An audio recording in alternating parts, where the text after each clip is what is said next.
कि जो राम को लाए हम उनको लाएंगे। धर्म में राजनीति और राजनीति में धर्म, दो चीज़ें अलग अलग होती हैं। कांग्रेस ने हमेशा हिंदुत्व को नकारा है। मान लो मुद्दों पे चुनाव हो, बेरोजगारी पे हो, महंगाई पे हो, गरीबी पे हो, जब देखो जब हिंदू आतंकवाद, क्या होता है हिंदू आतंकवाद कांग्रेस की परिभाषा में? जो सच्चा मुसलमान होगा वो कभी आतंकवादी नहीं होगा, और जो आतंकवादी है मेरी निगाह में वो सच्चे मुसलमान नहीं है। वापस अपनी कंस्टिट्यूएंसी पे आते हैं, रतलाम लोकसभा पे आते हैं। एक तो मामला गर्मा गर्मी का, उस वक्त में 20 रुपए की सीमेंट की बोरी थी जो आपके मोदी जी ने 300 रुपए की कर दी अडानी को देके। अब आप मेरा मुंह खुलवाएंगे तो 2 मिनट करा। अब 2 सीट से हम 300 तक आए, और 300 के बाद अगर हम 400 की बात कर रहे हैं तो जिसके दम पे कर रहे हैं वो हमारी जनता है। जिस दिन मस्जिद 92 में ढहाई गई वो एक आपराधिक षड्यंत्र था। ये 100% आई। 10 साल में सिर्फ प्लान बना है, और 10 साल इनको प्लान बनाने में लग गए, 10 साल ये बुलाने में लगा देंगे।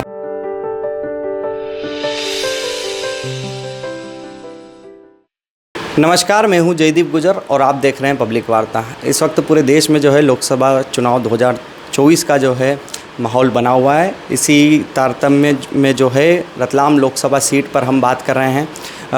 आज से जो 13 मई है, यानी कि कल के दिन जो है चुनाव की वोटिंग होगी। इससे पहले हम जो है चुनाव में हर बार का मुद्दा होता है, और जो वर्तमान का जो दल है, सत्ताधारी जो दल है, कहीं ना कहीं एक हिंदू और मुसलमान जो है शुरू से ही भारत की राजनीति में शुरू से ही इन दोनों धर्मों के जो है समीकरण जो हैं चुनावों में अपनी अहम भूमिका निभाते हैं।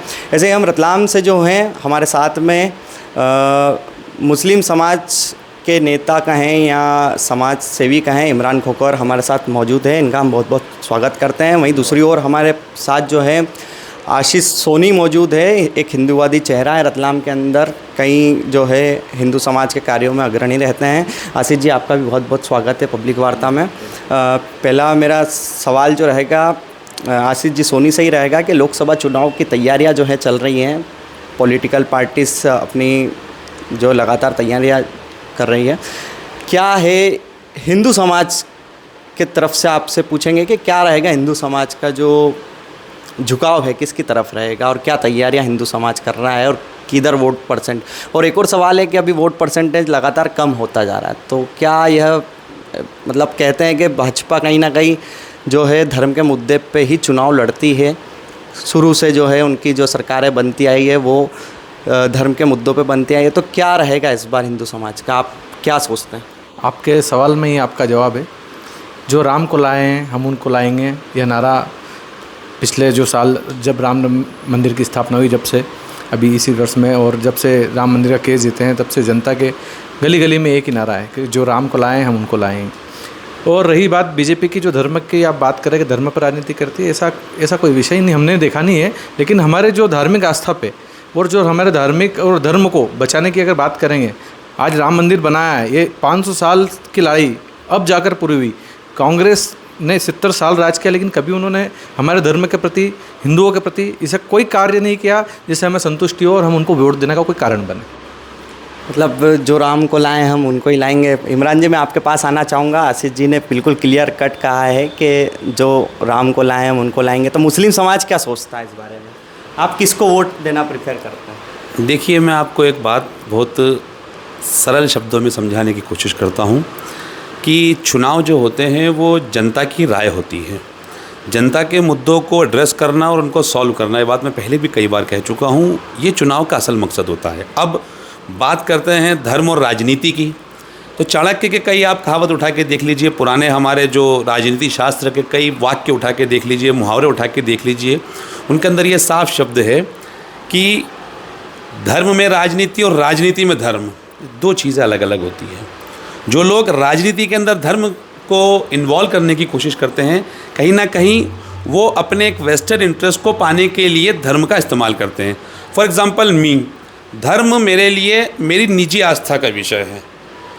मुझे मेरे अल्लाह से अगर राब्ता कायम करना है तो मैं रात में अकेले में बैठूं, मुझे दुनिया का कोई इंसान ना देखे, तो सबसे क्लोज में मेरे रब के जब होता हूं, तो कितना मेरी निजता कितनी है कि मैं और मेरे अल्लाह के बीच कोई ना हो। लेकिन इमरान जी, जैसे कि प्लीज़ कंप्लीट। तो मेरा ये कहना था गुर्जर साहब, I am sorry to interrupt you, कि मेरा ये कहना था कि धर्म और राजनीति को अलग रखा जाए। धर्म दिखावे की और आडंबर की चीज़ नहीं है।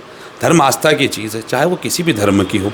तो राजनीति के अंदर धर्म का इस्तेमाल हो, मुद्दों पे चुनाव हो, बेरोज़गारी पे हो, महंगाई पे हो, गरीबी पे हो, भ्रष्टाचार पे हो, आतंकवाद पे हो, और कितने भी स्वास्थ्य है, शिक्षा है, मूलभूत सुविधाएं हैं, ऐसे कई मसले हैं, औद्योगिकरण हैं, सैकड़ों मसले जिन पे चुनाव लड़ा जा सकता है। लेकिन उसको सिर्फ धर्म के आधार पर लड़ना ये कुछ पार्टियों का काम है, और इसके अलावा इनके पास कोई ऑप्शन नहीं है। दोनों ही पार्टी, जैसे कि कांग्रेस की बात, भाजपा की बात करते हैं तो भाजपा का आता है कि हम हिंदू समाज है तो बीजेपी को वोट देगा, और कांग्रेस का आता है तो कांग्रेस अपना पूरा फोकस मुस्लिम वोटर्स पर रखती है। तो मतलब मुस्लिम भी कहीं ना कहीं कांग्रेस को अपना पूरा मत देते हैं। तो इस पर क्या सोचते हैं आप? देखिए, मैं आपको बताता हूँ कि 1952 का जो पहला आम चुनाव हुआ, तब से लेकर सिर्फ एक 1977 का जो चुनाव हुआ था उसको छोड़ दे तो 91 और 96 तक, यानी अटल जी के समय तक, इस देश को अगर इतनी बार कांग्रेस की सरकार रिपीट हुई तो क्या मात्र 10, 15, 20% मुस्लिम वोटर जो है उन्हीं के दम पे उन्होंने सरकार चला ली? क्या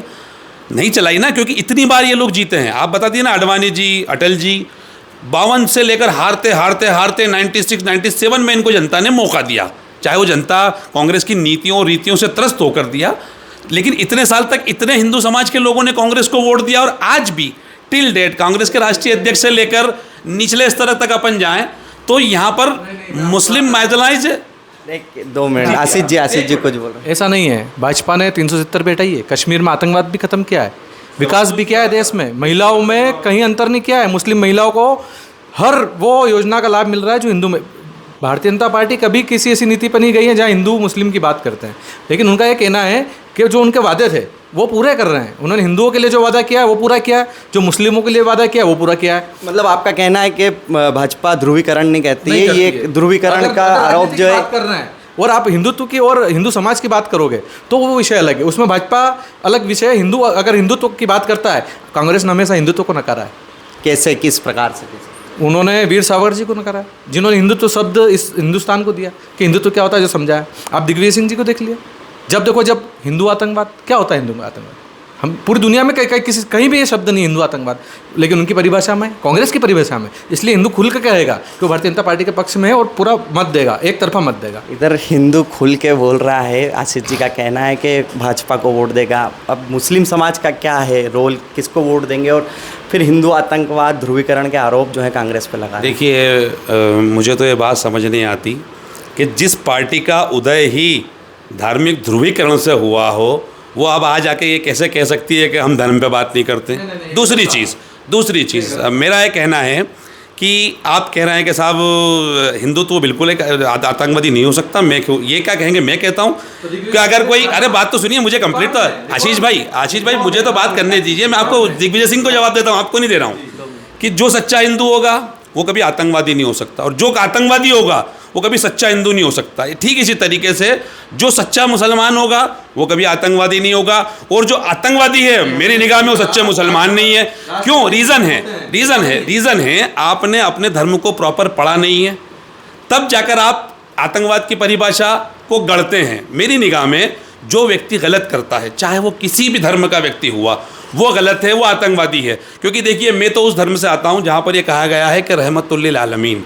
हम लोग जब कलमा पढ़ते हैं, हम लोग सूरह फातिहा पढ़ते हैं, तो उसके अंदर ये कहा गया रहमतुल्लिल आलमीन, मतलब अल्लाह मेरा अकेले का नहीं है, वो सबका है, और ये जितने भी लोग हैं वो सब उसकी मखलूक है। अब जैसे मेरे नबी के बारे में कहा जाता है कि वो अल्लाह वो रहमतुल्लिल आलमीन है, पूरी दुनिया के लिए रहमत बना के भेजे गए थे। तो अगर मैं किसी गरीब को, किसी बेगुनाह को परेशान करता हूँ, चाहे मारना पीटना या किसी भी तरीके की हिंसा करता हूँ, तो मैं अपने धर्म को बदनाम कर रहा हूँ, मैं गलत इंसान हूँ। लेकिन अगर मेरे में ये समझ होगी कि मेरे को दुनिया के अंदर इंसानियत को आगे बढ़ाने के लिए भेजा गया है, दुनिया को सही रास्ता दिखाने के लिए भेजा गया है, जिसमें मेरा रास्ता वो हो जो मेरे नबी का रास्ता था, तो मैं एक अच्छा मुसलमान बनूंगा।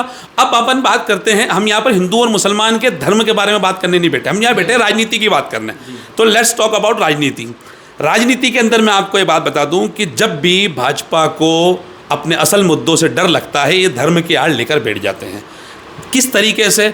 1984 पिछले 450-500 सालों से जब से इस तरह का जो भी डिस्प्यूट चले आ रहे थे, चाहे वो मस्जिद के इश्यूज़ हो या कोई से भी इश्यूज़ हो, आज तक इन्होंने उस इश्यूज़ को कभी एड्रेस नहीं किया। क्यों नहीं किया? इनको जब लगा कि 84 में हमारी 2 सीटें आईं, अब 2 से ग्रो कैसे करना है, तो इन लोगों ने वहाँ पर एक अधिवेशन किया और उसके अंदर इस मुद्दे को सामने लाए। अच्छी बात है, आपने अपना आंदोलन किया। अब उस आंदोलन के अंदर समझ के चलिए कि जब अडवाणी जी रथ लेके निकले, शायद हिंदुस्तान का कोई ऐसा शहर बाकी था जहां पर दंगे ना हुए और परेशानियां ना खड़ी हुई है, और इसी वजह से लालू यादव ने उनको गिरफ्तार करके वापस दिल्ली भेजा था। 2 मिनट आशीष जी, क्या बताइए, क्या हिंदुओं को राम मंदिर बनाने का अधिकार नहीं है इस देश में? जहाँ हिंदू समाज बहुसंख्यक है, क्या उनको अपने आस्था के केंद्र बनाने, मंदिर बनाने का अधिकार नहीं है? अगर पिछले कई वर्षों में अगर किसी दूसरे शासक ने अगर विध्वंस किया है, तो क्या सब सारे समाजों की जवाबदारी नहीं है कि एक होकर? राम मंदिर की बात हो रही है, राम मंदिर पे आपका क्या विचार है? देखिए, राम मंदिर पे हमारा शुरू से, जिस दिन से फैसला आया उस दिन से ये कहना था कि जो अदालत फैसला करेगी वी विल एक्सेप्ट इट, ठीक है। और मैंने, बात तो सुनिए, मैंने तो ये मेरी फेसबुक आईडी पे लिखा था कि मुबारक हो तुमको नया आशियाना है राम। मेरे लिए तो पूरी दुनिया ही मस्जिद है एहतराम। मतलब आपको अगर राम का नया आशियाना मिला है तो आपको मुबारक हो। मेरे लिए, अरे सुनिए तो सही सर, सुनिए, अरे जन्म हुआ ना, जन्म हुआ तो आपने उसको, अरे उसकी, अरे मैं कहाँ मना कर रहा हूँ सर, मैं उसको डिनाई नहीं कर रहा हूँ। अब अपन बात करते हैं कि आपने ये मुद्दा, आपने इसका राजनीतिकरण कर लिया, राजनीतिकरण करके आप सत्ता पे बैठ गए। अब ये इशू धर्म का था। ये देखिए, मैं आपको बता दूं, इनका ये कहना कि भाजपा ने मंदिर बनवाया, बिल्कुल गलतफहमी। मंदिर बना फैसले, मंदिर बना सुप्रीम कोर्ट के फैसले पे बना ना, लेकिन सबसे बड़ी अहम भूमिका उसकी होती है जो लड़ाई लड़ता है। और उन्होंने हमारा भाजपा का वादा था कि राम मंदिर बनाएंगे, और डंके की चोट नहीं, कांग्रेस ने कभी बात नहीं की राम मंदिर बनाने की, और ना मथुरा की बात की है, और ना काशी की बात की है। ये सारे मुद्दे भाजपा ने रखे हैं। खुल के बात करिए हिंदुओं की, क्योंकि इस देश में हिंदुओं की बात रखने वाला चाहिए। क्योंकि अगर कोई बहुसंख्यक है और छोटे भाई, अगर मुस्लिम समाज छोटा भाई, हम उनको हमेशा हथेली में रखा है, तो आज भी रख रहे हैं, लेकिन ऐसा नहीं है कि बड़े भाई को भूल जाया करें। अच्छा, मैं आपको एक चीज समझाता हूं। कहा कि आप आशीष भाई से पूछिए कि जो सुप्रीम कोर्ट ने फैसला दिया मंदिर के पक्ष में, बात तो सुनिए, अरे बात तो सुनिए, मंदिर के पक्ष में फैसला दिया, मैंने एक्सेप्ट किया, आप भी एक्सेप्ट करते हैं। उस मंदिर के फैसले को किसने पढ़ा, उनसे आप पूछ लीजिए। उन्होंने क्या कहा है कि मंदिर मस्जिद तोड़ के नहीं बनाया गया। 1950 में जो मूर्तियां रखी गई तो वो आपराधिक षड्यंत्र है। जिस दिन मस्जिद 92 में ढहाई गई वो एक आपराधिक षड्यंत्र था। ये सब सुप्रीम कोर्ट के फैसले में कहा गया है। लेकिन तो ये ना कहे, देखिए भाजपा लेकिन कहीं ना कहीं जो पुरातात्विक सर्वेक्षण था और इस पर जो है फैसला हिंदुओं के पक्ष में आया, और आज भी जो है, आप चलिए छोड़िए, क्या सोचते हैं आपके राम मंदिर जो बना उसका आज चुनाव पर कितना प्रभाव पड़ेगा? बिल्कुल चुनाव पर कोई प्रभाव नहीं है। तभी तो एक रैली के अंदर प्रधानमंत्री ने मंदिर के नाम पे वोट नहीं मांगा है। प्रधानमंत्री ने सिर्फ एक बात पे वोट मांगा है कि ये आपका मंगलसूत्र छीन लेंगे, ये आपका आरक्षण छीन लेंगे, ये आपको सेकंड इनकी आबादी बढ़ जाएगी तो ये राज में आ जाएंगे। प्रधानमंत्री ने इस तरह डरा के किया है। इसके अलावा कोई इमरान जी का कहना है कि राम मंदिर बोला है, कांग्रेस की नीतियों के बारे में बताया है। नहीं, मुसलमान नहीं बोला उन्होंने। अरे हाँ ठीक है, जो आपने देखा होगा, लेकिन नरेंद्र मोदी जी कभी भी एक तरफा बात नहीं करते हैं। वो जिस कुर्सी पर बैठे हैं उसका पूरा सम्मान करते हैं, और उन्होंने सबका साथ सबका विकास किया है और दिखाया है पूरी दुनिया को। एक भी आतंकवाद का आप किस्सा बता दो कि कहीं बम फुटा हो इन पिछले बीते सालों में मोदी जी के, नहीं तो आए दिन कांग्रेस के राज में कई हिंदुओं की जान गई है, बेगुनाहों की जान गई है। फिलहाल हम इससे केंद्र सरकार के मुद्दों को छोड़ते हैं, बड़े बड़े मुद्दों को। हम वापस अपनी कंस्टिट्यूंसी पे आते हैं, रतलाम लोकसभा पे आते हैं। एक तो मामला गर्मा गर्मी का, आप दोनों हर बार धर्म को लेकर ऐसी कुछ घटनाएं घटती हैं। रतलाम हमेशा पॉइंट भी रहा है, यहाँ को संवेदनशील माना जाता है प्रदेश में, रतलाम शहर को। तो जब भी ऐसा कोई होता है, हिंदू समाज से ऐसी कोई घटना घटती है जिसमें सामने जो है दूसरा धर्म के होते हैं, तो आप खड़े होते हैं। आपकी धर्म की ओर से कुछ आता है तो आप ऑब्वियसली खड़े रहते हैं। तो हर बार जो है धार्मिक जो घटनाएं घटित होती हैं उनमें ही आप दोनों नज़र आते हैं। और जनता का ये सवाल है, हमारा भी ये सवाल है कि रतलाम में युवाओं के रोज़गार को लेकर, चाहे वो मुस्लिम हो या हिंदू हो, इसको लेकर आप कभी सड़कों पे नहीं उतरे। आप दोनों से मेरा सवाल है, पहले आप एक्सप्लेन कीजिए कि आप कब, आपने जो राजनीति कर रहे हैं लोग, आज नेता बने हुए हैं, आपने कब इस मुद्दे पे उनसे चर्चा की? रतलाम के युवाओं को, हमारी कॉन्स्टिट्यूंसी शहर के अलावा, ग्रामीण के अलावा आदिवासी बेल्ट भी आता है। पलायन एक बहुत बड़ा मुद्दा है, आज भी चुनावी मुद्दा है। वहाँ के युवा आज भी जो है बेरोजगार है, आप खुद भी इस बात को मानते हैं, आशीष जी आप भी मानते होंगे।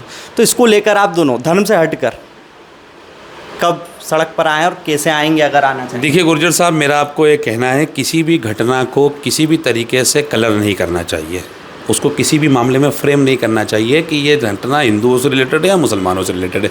कोई अगर घटना हो गई तो आशीष जी या हमारी या आपकी सबकी हमारी जवाबदारी, चूँकि शहर हमारा, हम यहाँ के नागरिक हैं, तो उस मामले को दबाया जाए, उस मामले को सॉल्व किया जाए, शांति व्यवस्था बनी रहे, ऐसी हमें कोशिश करनी चाहिए। अब इसके लिए हमें अपने लोगों को समझाना हो तो आई एम रिस्पॉन्सिबल, और आपको समझाना हो तो आशीष जी उस मामले को लेकर बैठे और समझाएं, ये हमारी जवाबदारी है। अब अपन मुद्दे की बात करते हैं। आपका ये कहना है कि शहर में रोज़गार से रिलेटेड मामलों को लेकर आप लोग क्यों नहीं बोलते हैं?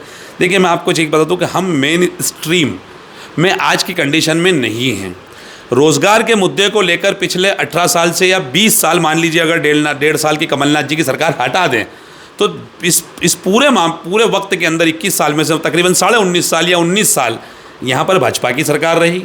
तो यहाँ पर अगर बेरोज़गारी दर बढ़ी है, अगर यहाँ पर व्यापार कमज़ोर हुआ है, अगर यहाँ का आदिवासी पलायन करने को जा रहा है, अगर यहाँ का आदिवासी शोषित है, अगर यहाँ का गरीब को बराबर मजदूरी नहीं मिल रही है, अगर यहाँ पे जो ठेला लगाने वाले या ज़मीन के ऊपर सब्जी बेचने वालों को जगह अलॉट नगर निगम ना करते हुए उनको सामान उठा के फेंक देती है, तो इन सारी चीज़ों के लिए रिस्पॉन्सिबिलिटी तय होनी चाहिए भारतीय जनता पार्टी की सरकार की और रतलाम में उनके नुमाइंदों की।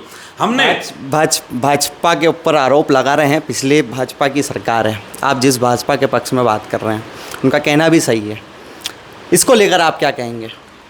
मेरा ये कहना है कि भैया ने कब बेरोज़गारी देखी और किस प्रकार की बेरोज़गारी देखी ये तो नहीं बताया। उन्होंने कहा कि दुकान लगा रहे थे, उनकी दुकान हटा दी गई, दुकान हटा दी गई।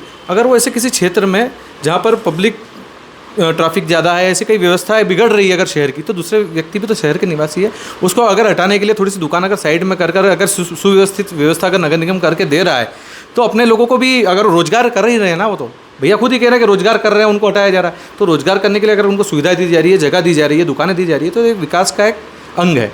रही बात आप कह रहे हो कि आज तक हमने किसी प्रकार की युवाओं के लिए रोज़गार के लिए लड़ाई नहीं लड़ी, ऐसा नहीं है। समय समय पे बात होती है। रोज़गार एक बहुत बड़ा विषय है। इसके लिए हमारे माननीय विधायक जी चेतन जी, हमारे मथुरालाल जी डामर और हमारे मुख्यमंत्री जी द्वारा और मोदी जी द्वारा जो यहाँ पर अभी बहुत बड़ा औद्योगिक क्लस्टर डलने जा रहा है, वो आने वाले समय में पूरे रतलाम शहर के युवाओं के लिए एक बहुत बड़ा रोजगार का केंद्र बनेगा। और देखो, विकास धीरे धीरे ही होता है। अगर ये भैया 19 साल का कह रहे हैं कि भाजपा ने ऐसा किया वैसा किया, इसके पहले के 70 साल की बात तो कभी करते ही नहीं है और ना करेंगे, क्योंकि इनकी सुई जो अटक गई है, सेल खत्म हो गया घड़ी में, बस वहीं पे अटका हुआ है कि यहाँ पे ऐसा हुआ, भाजपा ने 19 साल में ऐसा करा। अब 2 सीट से हम 300 तक आए और 300 के बाद अगर हम 400 की बात कर रहे हैं, तो जिसके दम पे कर रहे हैं वो हमारी जनता है, जिसका विकास भाजपा ने किया है। और आने वाले समय में रोजगार आप देखिएगा किस प्रकार रतलाम उन्नति करता है। जो 8 लेन बनाई है, जो हज़ारों करोड़ का इन्वेस्टमेंट किया रोड रेल के माध्यम से, तो उसके आगे की जो योजनाएं हैं, आप देखिए भाजपा की जो विज़न है वो बहुत बड़ा है। आज हम किसी युवा के सामने बोलते हैं कि हमें राष्ट्र हित में मतदान करना है, तो वो सीधा हंस के बोलता है क्यों बीजेपी से हो। तो इसका मतलब आप समझ जाइए कि अगर जो राष्ट्र हित में मतदान करना है तो भाजपा की बात हो रही है, विकास की बात कर रहे हैं तो भाजपा की बात हो रही है, जो चारों तरफ दिख रहा है इसलिए भाजपा की बात हो रही है। इसलिए हम बार बार कह रहे हैं अब की बार 400 पार, अब की बार 400 पार। ये इस पे मैं आने वाला था, अब की बार 400 पार। इस नारे के बाद में इस नारे पे इमरान भाई, इस नारे पे एक बड़ा ही विवाद चल रहा है फिलहाल में। संविधान खतरे में आ जाएगा, विपक्ष का कहना है। मुस्लिम समाज को इससे खतरा है, सीए लागू हुआ उसके बाद। तो इस पर आपका क्या विचार है? अब की बार 400 पार के नारे से आप क्या समझते हैं? आपको एक चीज़ समझाता हूँ कि फुटबॉल के अंदर होता है सेल्फ गोल या किसी मुद्दे का बैकफायर करना। हो क्या रहा है कि ये जो एक जुमला इन्होंने गढ़ा है, जो जुमला 1914 के चुनाव में अमित शाह ने कहा था कि ये तो जुमलेबाजी है, 15 लाख आना, 2 करोड़ नौकरियां, तो ये जुमला इन्होंने गढ़ा है। आप इनसे पूछिए भाजपा कितने, मैं आशीष भाई आप जब बोलते हैं मैं आपको इंटरप्ट नहीं करता हूँ, मैं आपको प्लीज़ इंटरप्ट नहीं करता हूँ, तो मैं आपसे उम्मीद करूँगा कि मेरी बात पूरी रखने दें आप, है ना। तो मेरा ये कहना है आपको कि 416 सीटों पर भारतीय जनता पार्टी चुनाव लड़ रही है। 416 में से अगर इनको लगता है 400 आने हैं, तो फिर इस तरीके से प्रधानमंत्री जी को मुसलमानों के खिलाफ किसी भी तरह की बयानबाजी नहीं करनी चाहिए।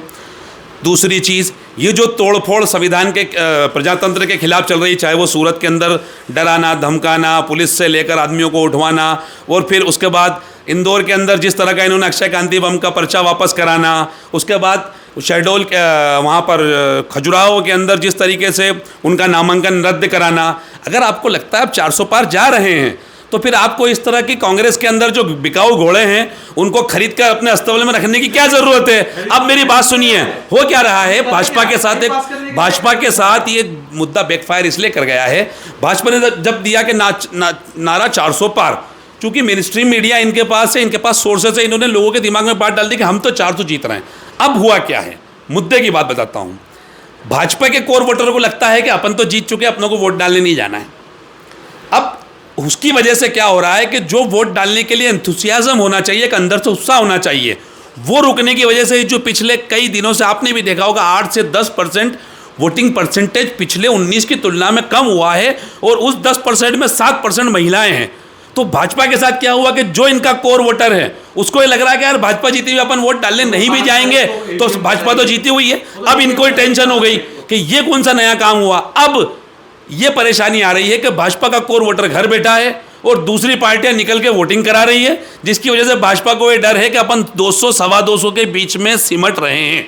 ये अब की बार 400 की बात जो अब मैं बोल रहा था, भारतीय जनता पार्टी है, इनका कहना है कि लगातार जो है प्रधानमंत्री मुस्लिमों के ऊपर आक्षेप लगा रहे हैं, या इसी प्रकार का आपका कहना है कि उस मुद्दे पर आकर वोट मांग रहे हैं। और 400 पार से अब घबराहट होने लगी है। नारा तो आपने दे दिया, जुमला है वो नारा, जुमला नहीं है। अब वोटिंग परसेंटेज लगातार अभी तक चरणों में कम आया है, और इसमें पूरे देश की राजनीति जानती है कि कहीं अगर वोटिंग परसेंटेज कम होता है तो भाजपा को नुकसान होता है। हालांकि आपके नेता इस बात को नकार रहे हैं, उनका कुछ और ही अंदाज है कहने का। तो आप क्या मानते हैं इस पर, क्या 400 पार आप पार करेंगे? देखिए क्या है, भारतीय जनता पार्टी एक ऐसी पार्टी है जो एक विज़न लेके चलती है।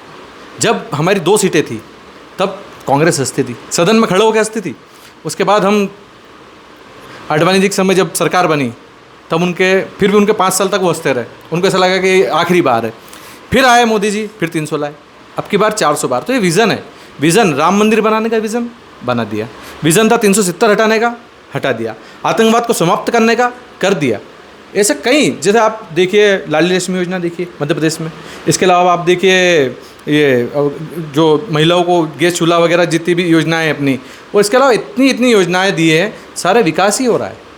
उद्योग क्षेत्र में आप देखिए, गरीब का बच्चा मेडिकल कॉलेज में एडमिशन लेना बहुत मुश्किल खेल था, आज हर जिला केंद्र पर एक मेडिकल कॉलेज बना है। आप देखिए, अगर कोरोना के समय मेडिकल कॉलेज अगर रतलाम में नहीं होता तो आप खुद बताइए कितनी जाने जाती, बताइए आप। और यहाँ नहीं, दूर दूर के क्षेत्र तक, उदयपुर से लेकर इधर अपने दाहोद तक के और इधर नीमच तक के लोगों ने इस मेडिकल कॉलेज का लाभ लिया। आज गरीब का बच्चा मेडिकल कॉलेज में पढ़ रहा है, आने वाले समय में वो डॉक्टर बनेगा। आशीष जी, इमरान जी, मैं आपसे बात करूँगा कि अभी तमाम तरह की जो है योजनाएं केंद्र सरकार चला रही है, प्रदेश सरकार चला रही है, दोनों में भाजपा की सरकार है।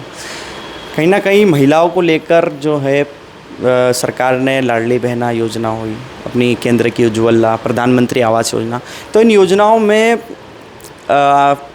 पटापेक्ष या कोई किसी तरह की पार्शलिटी नहीं की गई। मुस्लिमों को भी बराबर हक मिला है, हिंदुओं को भी बराबर हक मिला है, क्रिश्चियन हुआ है, जैन हुआ है, सबको अपने अनुसार बराबर हक मिला है।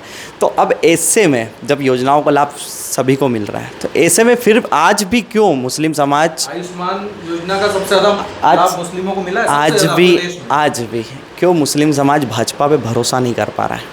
पहले तो मैं आपको ये बात क्लियर कर दूं कि इस देश में पहली बार ऐसा हो रहा है, योजनाएं 1952 से चल रही है, आज़ादी के बाद से अलग अलग तरह की योजनाएं चल रही है, जिसके अंदर हमारे सर प्लीज ये आशीष भाई, ये तरीका नहीं होता। फिर मैं आपको डिस्टर्ब करूंगा, आप बोल नहीं पाएंगे। आप जानते ना कि मैं फिर बोलना शुरू करूंगा, 2 मिनट आशीष जी, मुझे मैं मुद्दा रखने दीजिए, मैं आपको समय दूंगा, आप अपनी बात कहिएगा। देखिए, पहली बार ऐसा हो रहा है कि योजनाओं का लाभ देने में एक धर्म के विशेष को ये कहा जा रहा है कि देखो आपको लाभ मिल रहा है, आप वोट नहीं दे रहे हो। इससे पहले इंदिरा आवास योजना थी, वृद्धावस्था पेंशन योजना थी। अरे बात तो सुनिए बात तो सुनिए, जो भी योजनाएं थी, उस वक्त में 20 रुपए की सीमेंट की बोरी थी, जो आपके मोदी जी ने 300 रुपए कर दी अडानी को देके। अब आप मेरा मुंह खुलवाएंगे तो 2 मिनट, इसलिए अब बात करें मुद्दे जी। 2 मिनट। पहली बार गुर्जर साहब एक ऐसा मसला आ रहा है कि एक धर्म विशेष के व्यक्तियों को कहा जा रहा है कि आपको योजनाओं का लाभ मिल रहा है, आपको भाजपा को वोट देना है, जबकि ये कोई संवैधानिक रास्ता नहीं है कि आपको अगर योजना का लाभ मिल रहा है तो मैं उस पार्टी को वोट दूं। क्यों?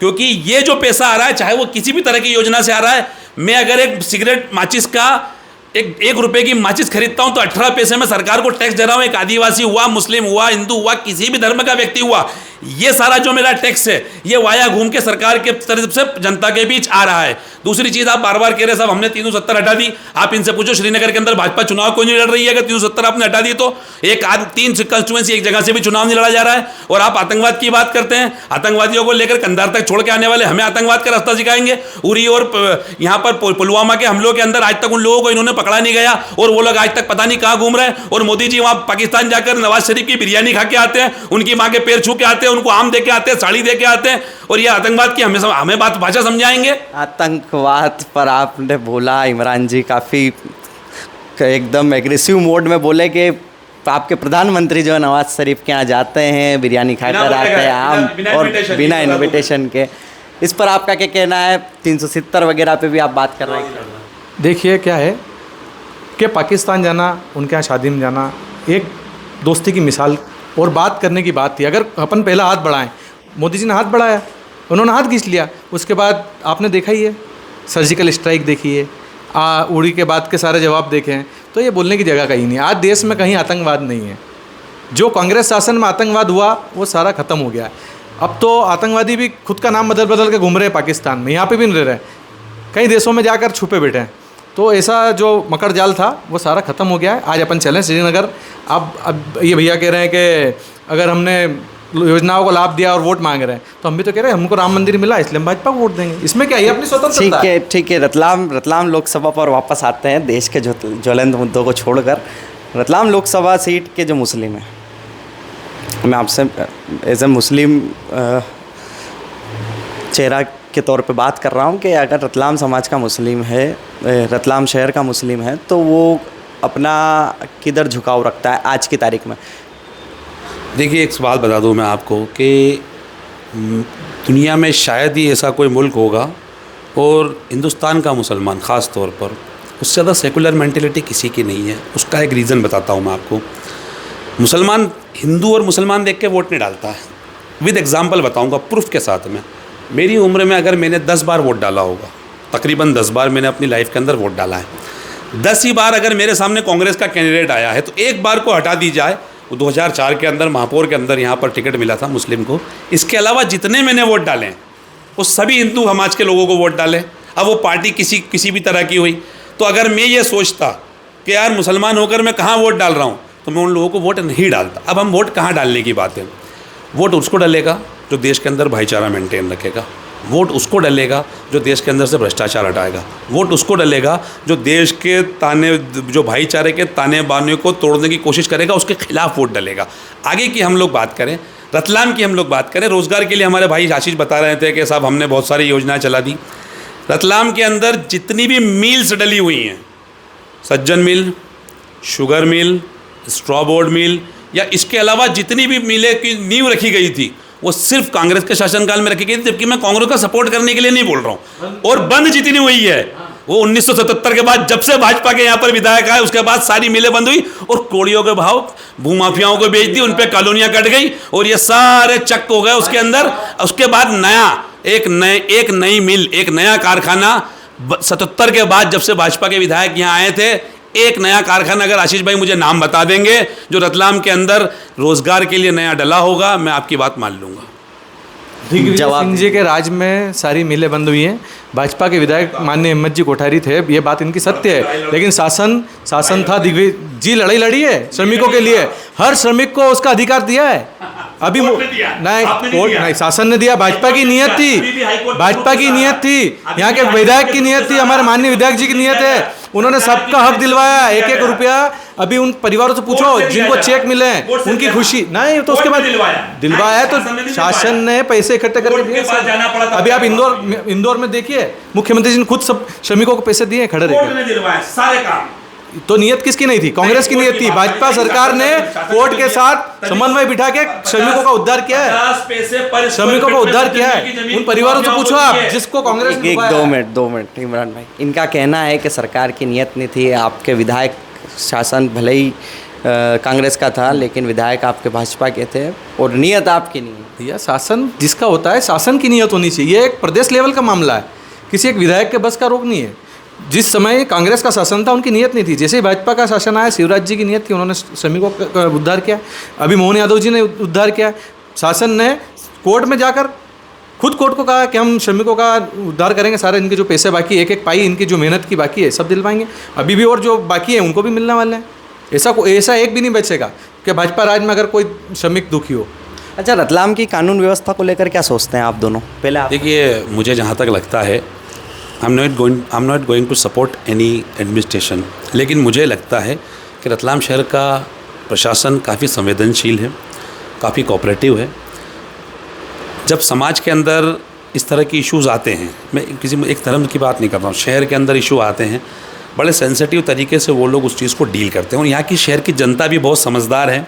इस तरह के इश्यूज़ को वो कहीं ना कहीं खुद ही दबा देती है कि हमें धार्मिक आधार पर, सामाजिक आधार पर या किसी और आधार पर लड़ाई झगड़ा ना करते हुए इस मामले को सॉर्ट आउट करना चाहिए। अब रही बात जो कानून व्यवस्था की, तो कानून व्यवस्था जहाँ तक मुझे लगता है कि एक ऊंचा नीचा चाहे ब्लैक एंड वाइट चलता रहता है, कुछ अच्छी कुछ बुरी बातें रहती है, लेकिन ऑल इन ऑल जहाँ तक मेरी आपके हिसाब से ठीक है कानून व्यवस्था। आप क्या मानते हैं रतलाम की कानून व्यवस्था का? आपका तो शासन भी है।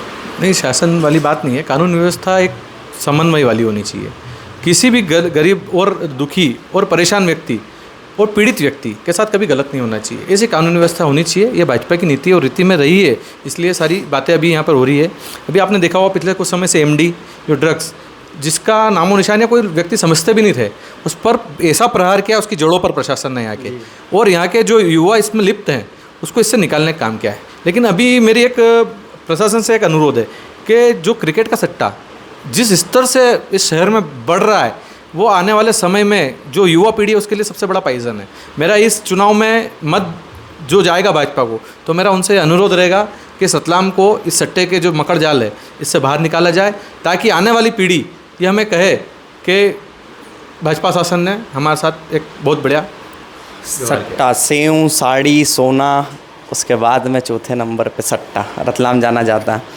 सट्टा इन्होंने एक समस्या बताई। ऐसी और क्या समस्या आपको मुस्लिम समाज के युवाओं में दिखती है जिससे उभरना चाहिए युवाओं को, और किस तरह से आगे आना चाहिए, समाज में अपना अग्रणी लेना चाहिए? और क्या समस्या, जैसे एक सट्टे की समस्या इन्होंने बताई, जिनके लिए एमडी ड्रग्स के लिए भी आशीष जी ने आवाज़ उठाई थी, काफ़ी अच्छा आंदोलन था, पुलिस में प्रशासन का पूरा सहयोग इन्होंने दिया। आपको क्या लगता है क्या क्या यहाँ पर ऐसी कुरीतियाँ? गुजर साहब, मुझे ऐसा लगता है कि रतलाम शहर की जो कॉमन समस्याएं हैं वो हिंदू के साथ भी है, मुस्लिम के साथ भी है, तमाम धर्म के साथ है।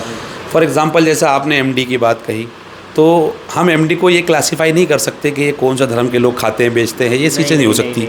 उस पर प्रशासन अपना काम कर रहा है। दूसरी बात, सट्टे से रिलेटेड बात करें तो थोड़ा सा मैं ये समझना चाहूँगा कि आप सट्टे के जितने भी किंग हैं उनके आप बैकग्राउंड पे जाएंगे तो आपको कहीं ना कहीं उनका जुड़ाव, क्या कहिए कि उनका आश्रय, उनको पनाह देना, उनको संरक्षण देना, ये कहीं ना कहीं भाजपा से जाकर लिंक जुड़ेगी। ये मैं आपको बता दूं। आगे मैं बता रहा हूं कि जो कॉमन समस्याएं हैं, कॉमन घूमते हैं, गले में हाथ डाल के घूमते हैं, जिनका आप बोल रहे हो वो गोदी में बिठा के घूमते हैं, उनको आप गलत बात बोल रहे हो। देखा है आशीष जी, हमने आशीष मेरे भाई, हमने ये देखा है कि सटोरी तो साथ लेके घूमते हैं भाजपा के कई नेता। नहीं, गलत बात है। भाजपा हमेशा गलत कामों के खिलाफ रही है, और हम इस बार आप देखेगा जड़ से समस्या साफ होगी, पूरे जड़ से। सट्टे की समस्या जड़ से साफ हो, क्या कुरीतियाँ हैं? मेरी अधूरी बात रह गई, वो सट्टे पर बात अटक गई, आशीष और हमारी दोनों की सुई वहाँ जाके अटक गई है। क्या कि एजुकेशन एक इतना बड़ा टूल है अपनी बात को रखने का, अपनी बात को आगे कन्वे करने का। तो मुस्लिम समाज के लोगों के अंदर मैं यही चीज़ देखना चाहता हूँ कि एजुकेशन को लेकर काफ़ी अवेयर रहें। दूसरी बात, आपके अधिकार और कर्तव्य, सिर्फ अधिकार ही ना लें। आप संविधान ने आपको सिर्फ अधिकार नहीं दिए, कर्तव्य भी बताए हैं कि एक अच्छे नागरिक होने के आपके क्या कर्तव्य हैं। अगर आप सिग्नल के ऊपर, ट्रैफिक सिग्नल के ऊपर अगर उस जेब्रा क्रॉसिंग के पहले रुकते हैं तो भी आप अच्छे नागरिक हैं। आप क्रॉस करते हैं तो फिर आप एक ख़राब नागरिक है। यहाँ पर भी उस चीज़ को समझा जा सकता है। तो मेरा ये कहना है कि जो समस्याएँ हैं वो सबके साथ कॉमन है, और कॉमन समस्याओं के अंदर अपन जब जाते हैं तो सबसे बड़ी चीज़ जो आपने उठाई थी बात, और आशीष ने भी उठाई थी मेरे भाई ने, कि रोज़गार से रिलेटेड जो पलायन हो रहा है। आप यहाँ से MBA कीजिए, आप यहाँ से VCA कीजिए और MCA कीजिए, बड़ी डिग्री कुछ भी लीजिए, BE कीजिए, ME कीजिए, MTech कीजिए, जो करना है कीजिए, आप रतलाम के अंदर वो रोज़गार नहीं हासिल कर सकते। उसके लिए आपको माइग्रेट करना पड़ेगा, या तो इंदौर, यहाँ से बाहर निकलेंगे तो पुणे, मुंबई, बेंगलोर, जहाँ पर भी, हैदराबाद, कोलकाता, दिल्ली, जहाँ पर भी जाना हो आपको माइग्रेट करना है। अब माइग्रेट करना है तो आपसे आपकी मिट्टी छूट गई, आपसे आपकी ज़मीन छूट गई, परिवार छूट गया, समाज छूट गया। तो पिछले जितने भी सालों के अंदर सरकारें रही हो, कांग्रेस बीजेपी दोनों को मैं यहाँ कंबाइन कर देता हूँ, क्या वो एक ऐसा एटमॉस्फेयर यहाँ नहीं दे पाई कि एक लोकल इंसान अगर वो अच्छी एजुकेशन हासिल कर लेता है तो वो रतलाम में रहते हुए क्या अच्छी कंपनी के अंदर नौकरी नहीं कर सकता था? क्या बड़ी कंपनियां हमारे यहाँ नहीं आ सकती थी? अरे चलिए छोड़ दीजिए, आशीष भाई से मैं बात करता हूँ कि पिछले 10 साल से हमारे विधायक जी जो कि एक उद्योगपति और ब्रॉड मेंटेलिटी के, आई पर्सनली सपोर्ट हिम। तो मुझे ये लगता है कि क्या पिछले 10 साल में कोई एक ऐसा उद्योग आ गया, छोटा ही सही बड़ा ही सही, जिसकी वजह से एक बच्चा MBA या BBA करने के बाद उद्योग आशीष जी बहुत अच्छा सवाल लाए हैं कि पिछले 10 साल से विधायक जी हैं, निवेश क्षेत्र बना हमारे रतलाम में। जिल रेनवेयर पे बात करते हैं हम, एक कंपनी आई थी जिसको रतलाम में लगना था, लेकिन वो सेटल्ड हो गई, बदनावर में जाकर रुक गई। क्या कारण था और क्यों आज तक एक बड़ा उद्योग रतलाम में नहीं आ पाया? अब जाके काम हो रहा है, आना चाहिए और आ भी सकता है, लेकिन अभी भी कुछ कह नहीं सकते। लेकर एक कंपनी आ रही थी जो अभी तक कई युवाओं को रोजगार दे चुकी होती, इस पे आपका क्या? ये जो औद्योगिक क्लस्टर है, यह माननीय मोदी जी और मुख्यमंत्री जी दोनों का एक ड्रीम प्रोजेक्ट है, और मोदी जी अगर जो ड्रीम देखते हैं तो वो उससे पूरा करते हैं। हमने देखा है मोदी जी अगर कुछ भी अगर नई सोच लेके आगे आ रहे हैं तो उसके साथ, अब मैं बात कंप्लीट कर लूँ, उसके साथ वो सारी व्यवस्था लेकर चलते हैं। वो ऐसा नहीं करेंगे कोई इन्वेस्टर समिट बुलाएंगे फिर वो लोगों को कहेंगे यहाँ आइए, सारी व्यवस्था जैसी एक कंपनी का एक बहुत चला वो कि एक कंपनी आती है, रतलाम आने का होता है, सब कुछ प्रॉपर हो जाता है, लेकिन वो कहीं ना कहीं उसका सेकंड राजवर्धन सिंह गाँव उसका सेकंड प्रोजेक्ट था बदनावर का, लेकिन उनको अगर सुविधा वहाँ पहले मिल गई, क्योंकि अपना काम अभी रतलाम में क्यों सुविधा, काम फर्स्ट फेज़ का काम अब चालू हुआ है। अगर सुविधाएं मिलेगी तभी तो कंपनी डलेगी। अब सुविधाएं आएगी तो उनका जो फर्स्ट फेज़ है वो सेकंड फेज़ है, वहाँ जो गया फर्स्ट फेज़ यहाँ डलेगा, उसके लिए सारी व्यवस्थाएं उनकी चालू है। मतलब अभी जमीन एक बार कर रहे हैं, बिल्कुल आएगी, क्यों नहीं आएगी, 100% आएगी। 10 साल में सिर्फ प्लान बना है और 10 साल इनको प्लान बनाने में लग गए, 10 साल ये बुलाने में लगा देंगे, 10 साल सेटलमेंट में लगा देंगे। ये 40 तो ऐसा चाहते हैं कि इनको डायरेक्ट MBA की डिग्री दे दो, कॉलेज में एडमिशन मत दो, मतलब पढ़ाई में। अच्छा, मेरी बात का आशीष भाई ने जवाब नहीं दिया कि क्या पिछले 10 साल में एक भी फैक्ट्री यहाँ नहीं लगी है जिससे रोजगार मिल जाए? नहीं, 80 साल में भी नहीं कांग्रेस कर पाई, अब 10 साल में चल रही है। देख लो ना, कांग्रेस के राज में 2-3-4 हज़ार वर्कर यहाँ पर काम करते हैं। हमने आपको बताया ना, कांग्रेस के राज के अंदर ही तो हुआ है। बंद क्यों हुई? तो बंद आपके विधायक जी ने कराई तत्कालीन। ठीक है, वापस तो आपको जब इतनी जानकारी है तो पीछे का कारण भी बताइए तो आप। ठीक है, अब एक और वापस लोकसभा पर आते हैं, वापस चुनाव पर आते हैं। नोटा एक ऐसी फैसिलिटी दी है कि आपको अगर किसी को वोट, किसी राजनीतिक दल को, किसी व्यक्ति को नहीं वोट देना है तो नोटा को दिया जाए। नोटा पे सबसे पहले मैं आपके विचार जानूंगा कि क्या सही है, क्या गलत है, और नोटा की ओर जाना चाहिए कि नहीं युवाओं को? देखिए, अगर आपको नोटा भी अपने आप में एक उम्मीदवार है, अगर एक जनता इतनी त्रस्त और इतनी डिमोरलाइज हो जाती है कि मैं पिछले कई सालों से वोट डाल रहा हूँ और मेरे वोट डालने से कोई चेंज नहीं हो रहा, बदलाव नहीं हो रहा, ना तो कोई उन्नति नज़र आ रही, ना कोई विकास नज़र आ रहा, ये व्यक्ति मेरे काम नहीं आता है, मुझे ज़रूरत पड़ती है तो ये नेता गायब हो जाता है, वोट लेने के लिए हर साल आ जाता है, ये जब त्रस्त हो जाती है जनता, तब उसको एक ऑप्शन सामने समझ में आता है कि यार मैं वोट तो अपने मताधिकार का प्रयोग तो करूँगा, लेकिन आप लोगों को वोट नहीं डालूंगा। तो मेरी निगाह में नोटा एक अच्छा विकल्प है। उन लोगों के लिए डर है कि अगर पब्लिक का आप काम नहीं करोगे तो हमारे पास एक तीसरा विकल्प कांग्रेस, बीजेपी, इन सब के अलावा एक और विकल्प है नोटा का, जो कि इस बार इंदौर की जनता दबाने जा रही है। उनके वोट के चॉइस के अधिकार को छीना गया। देखिए, सूरत के अंदर तो वोट डालने के अधिकार को छीन लिया, इंदौर के अंदर जो चॉइस होती है, जो दो बड़ी पार्टियां, चूंकि हमारे प्रदेश के अंदर दो ही बड़ी पार्टियां हैं, तो आदमी या तो एक पार्टी ये चुनता है, कांग्रेस या बीजेपी। आपने एक चॉइस ही छीन ली, तो उन लोगों ने कहा कि आपने हमारी चॉइस छीनी है, लेकिन हम सीधे ले जाकर नोटा दबाएंगे और हो सकता है लालवानी जी वो नोटा से भी हार जाए। लालवानी जी की बात आई है, मतलब छीनने का मतलब यही है कि भाजपा लगातार जो है कांग्रेस मुक्त भारत करते करते कांग्रेस युक्त भाजपा कर रही है, तो ये खंबा नोचे वाली बात है। अब जो स्थिति है वो है, अब कांति बम जी हमारी पार्टी को अगर पसंद करके हमारी पार्टी में आ गए तो आ गए, अब इसमें नोटा की कहाँ बात आ गई? नहीं, अब ठीक है, छोड़िए वो। इमरान जी ने मुद्दा कहीं से कहीं भटका दिया। हमारा सवाल वही है इन्होंने नोटा पे अपना स्पष्टीकरण दिया कि इनको नोटा कहीं ना कहीं विकल्प अच्छा लगता है। आपको क्या नोटा जो है एक संवैधानिक अधिकार है हर व्यक्ति का। संविधान के लिए एक नोटा एक ऑप्शन ऐसा दिया गया है जिसमें अगर कोई प्रत्याशी पसंद नहीं हो, पार्टी की तो बात नहीं है यहाँ पर, भैया पार्टी की बात कर रहे हैं, पार्टी तो सबकी पसंद एक ही है, अभी 400 पार जाएंगे, तो उसके लिए क्या है कि नोटा एक ऐसा ऑप्शन है, अगर आपको कोई प्रत्याशी अगर पसंद नहीं है कि आप नहीं चाहते हो कि मैं इस व्यक्ति को वोट दूँ, तो आप नोटा दबा सकते हैं। लेकिन मेरे को नहीं लगता है कि इस देश में कभी नोटा आने वाले 5-10 साल में कहीं जीत पाएगा। क्यों, ऐसा क्यों लगता है? क्योंकि भाजपा की लहर सब जगह चारों ओर। मतलब आपको भी ठीक लगता है नोटा का ऑप्शन? आप इस डिबेट को, मेरा संवैधानिक अधिकार, आपका भी नोटा का ऑप्शन मिलेगा, अंदर जाओगे। हाँ वो तो है, मगर अधिकार दिया है, ये संविधान बदलने की बात करते, ये करते नहीं। मैंने ये सवाल इसीलिए किया था कि आरएसएस के संघ प्रमुख डॉक्टर मोहन जी भागवत जो हैं, उनका एक स्पष्टीकरण आया नोटा पर। उनका कहना है कि नोटा जहाँ तक हो सके निगलेक्ट करना चाहिए संविधान में, इसलिए मैंने आपसे सवाल। नहीं, बिल्कुल करना चाहिए, मैं वही कह रहा हूँ, कोई यूज़ ही नहीं करेगा भैया। बहुत अगर इनको लग रहा है कि इंदौर में नोटा दबेंगे तो 5 तारीख को मशीन खुद बोलेगी भाजपा कमल। ऐसा आज ये एक मतलब एकदम सडन डिबेट थी हमारी आज की, इमरान जी खोकर और आशीष जी सोनी को लेकर। इनके जो हैं धार्मिक विचार अलग अलग हैं, लेकिन मन से सभी आपस में मित्र हैं, प्रेमी हैं। राजनीतिक विचार अलग है, लेकिन सब आपस में भाईचारे के साथ रहते हैं। ये एकदम सडन डिबेट थी और इस डिबेट पे हमने कोशिश करी कि दोनों के विचार जाने किस तरह से क्या था। और एक आखिरी सवाल दोनों से ही सेम रहेगा कि कल मतदान होने वाला है, मतदान को लेकर आप जनता से क्या अपील करेंगे? देखिए, जनता से मैं एक ही अपील करूँगा कि बहुत मुश्किलों के बाद लड़के हमने आज़ादी हासिल की थी, उसके बाद संविधान बना और संविधान ने हमें एक मताधिकार दिया है। उस अधिकार का हम पूर्णतः इस्तेमाल करें, घरों से निकलें, चाहे किसी भी स्थिति हो, आप मतदान ज़रूर करें। और मतदान चाहे आपको व्यक्ति पसंद आए ना आए, नोटा में जाए, जहां आपकी मर्ज़ी हो, बस मतदान करें।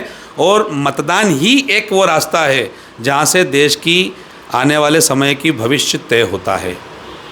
आशीष जी, आपका क्या अपील है युवाओं से, लोगों मेरी समस्त युवाओं से, बुजुर्गों से, सबसे एक ही अपील है, महिलाओं से, बहनों से, भाइयों से, कि राष्ट्रीय हित में मतदान करें। आपका एक मत इस देश को सबसे मजबूत करेगा, पूरी दुनिया में चारों ओर भारत का डंका बजेगा। उसकी ताकत बनाने के लिए अपना एक वोट जरूर डालें। पब्लिक वार्ता भी आप लोगों से, आमजन से, रतलाम की जनता के साथ ही देश भर की जनता से अपील करता है कि अपने मतदान का उपयोग अवश्य करें।